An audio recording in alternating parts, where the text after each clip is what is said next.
One of the ones you sent us is the team that everybody thinks is going to win this conference, but there's still a plus number in front of their next to their name, and that's Clemson to win the ACC. And I believe at plus 145 right now. But this feels, it doesn't feel, there's no sure things, but this feels like one of the safest bets of the ones you've sent us. Mathematically, this should be minus 120. This should not be in the plus range whatsoever. And when you look, 6 of their 8 ACC games, the Tigers will be double-digit favorites. So even if they bombed out and finished 6-2, I mean, you could probably still make the ACC championship game. There's no Miami on this schedule again somehow. SMU comes to Clemson. I mean, that was supposed to be pretty tough.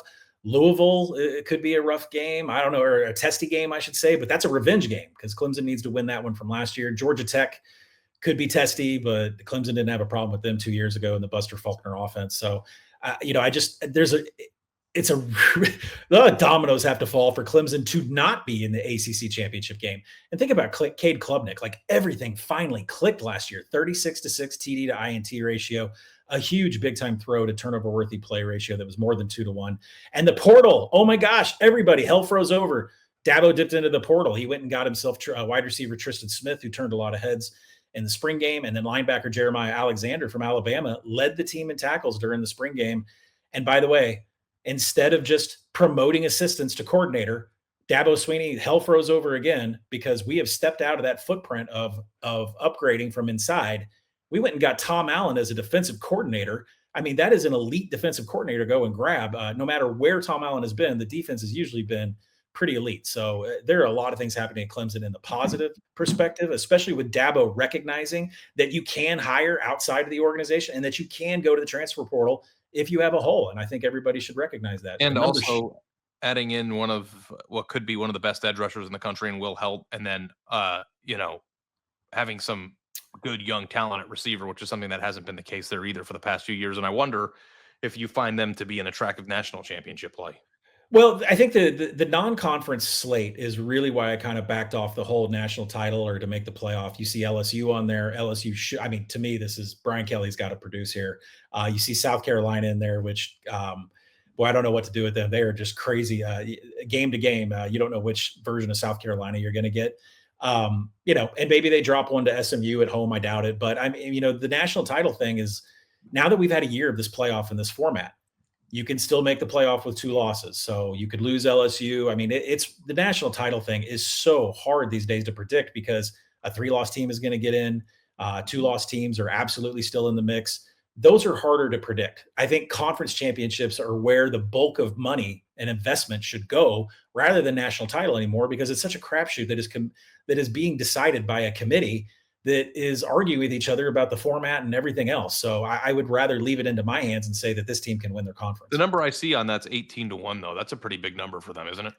It's not going to get any worse, right? It's not going to be 20, 25. Maybe they lose to LSU and it drops to 20, but it's not going to go far.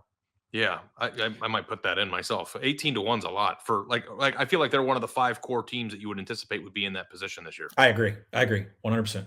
Yeah, I think the Tom Allen thing's the most important one because they had talent on defense. It wasn't like they lacked good defensive players, but they were a bad defense at the end of the season last year. You watched that Texas game.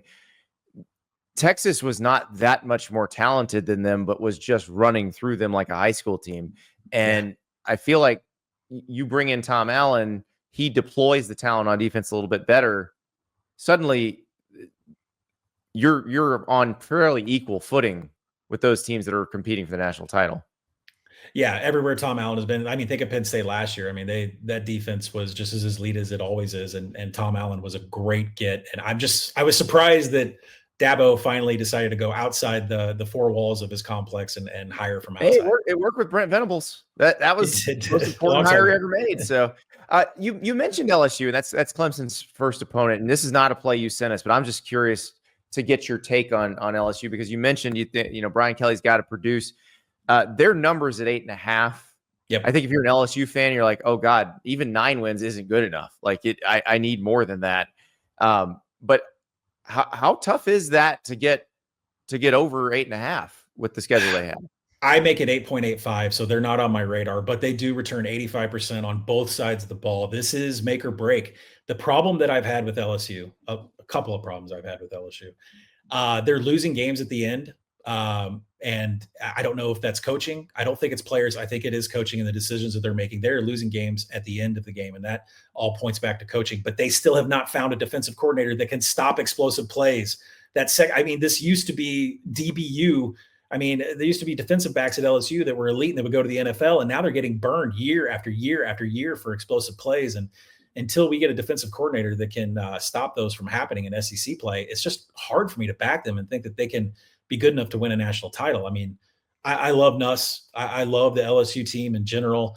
And, I used to say all the time, if you give Brian Kelly 5 years at LSU, he should absolutely win a national title. Something's going on from a coaching perspective because you're losing too many close games at the end of the game, and your defense in the secondary has not been able to stop any passing attack.